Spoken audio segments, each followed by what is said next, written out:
जय रघुवीर. श्रोतेहो, आज आपण प्रेम या विषयावरचे काही दोहे पाहूया. प्रेमभावना ही मानवी जीवनाचा चिरंतन आवश्यक भाग आहे. प्रेम ही सर्व शक्तींमध्ये सर्वश्रेष्ठ शक्ती आहे.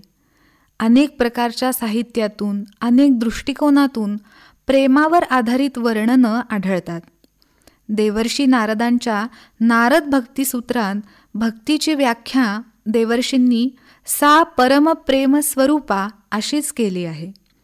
अर्थात भगवंतावरील सर्वोच्च प्रीती म्हणजेच भक्ती. कबीर साहित्यात सुद्धा प्रेमाचं महत्त्व आणि वर्णन विविध प्रकारांनी आलंय. या संदर्भातला अगदी प्रसिद्ध आणि बहुतांशी तोंडपाठच असणारा दोहा म्हणजे पोथी पढी पढी जगमुआ पंडित भया नकोय, ढाई अक्षर प्रेम का पढेस पंडित होय. या दोह्यात कबीरजी सांगतात की अरे, पुस्तकी ज्ञान जगात फार झालं, पण कोणी पुस्तकी विद्वान खऱ्या अर्थाने भगवंताचा सच्चा भक्त झालेला नाही. तर खरा सुज्ञ तोच जो ईश्वराप्रती, समाजाप्रती प्रेम, सद्भावना ठेवतो. प्रेममार्ग हा सुंदर वाटला तरी सोपा मात्र नाही. प्रेममार्गात अनेक अडचणी, संकट येतात. सहजासहजी तो प्राप्त होत नाही. सांसारिक प्रेमात वासना, आसक्ती, स्वार्थ, लोभ असतो. तर याउलट अलौकिक प्रेमात निर्व्याज, निस्वार्थी वृत्ती, अनन्यता, समर्पण या भावना प्रबळ असतात. कबीरजी हे प्रामुख्याने भक्त कवी असल्यामुळं त्यांच्या प्रेमाची व्याख्या ही अलौकिक प्रेमाचंच वर्णन करते. ईश्वराबद्दल अनन्य प्रेम हाच त्यांच्या रचनांचा आणि एकूणच आयुष्याचा प्राण आहे.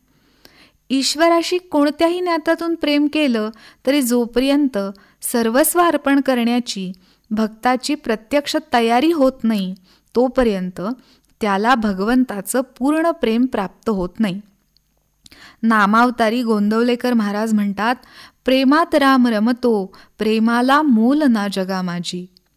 या संसारात प्रेम हे कुठं शेतात पिकत नाही हो, किंवा कोणत्या बाजारात विकत मिळत नाही. ज्याला ईश्वराचं प्रेम मिळवायचं असेल त्याच्यात सर्वसंग परित्याग करण्याची तत्परता हवी, समर्पणाची भावना हवी, असं कबीरदासजी या दोह्यात सांगतात. प्रेमन बाडी उपजई, प्रेमन हाट बिकाय, प्रेमन बाडी उपजई, प्रेमन हाट बिकाय, राजा परजा जो रुचई, शीश देयले जाय, राजा परजा जो रुचई, शीश देयले जाय. राजा असो वा रंक, ज्याला प्रेम हवा आहे त्यांनी प्रसंगी मस्तक म्हणजे प्राण अर्पण करण्याची तयारी ठेवायला हवी. आजवर होऊन गेलेल्या भक्त प्रल्हाद, बळीराजा, जनाबाई, मीराबाई इत्यादी सर्व भक्त मंडळींच्या चरित्रात असे प्रसंग आल्याचं आपण कथा कीर्तनात नेहमी ऐकतो. देवाच्या सख्यत्वासाठी पडाव्या जीवलगांसी तुटी, सर्व अर्पावे सेवटी, प्राण तोही वेचावा, असं समर्थसुद्धा म्हणतात. अर्थात भगवंतही अशा भक्तांवर आलोट प्रेम करून त्यांचं सर्वतोपरी रक्षणच करतो. पांडवांच्या प्रेमाखातर भगवंतांनी त्यांच्या घरी अगदी हलकी समजली जाणारी कामं आनंदाने केली.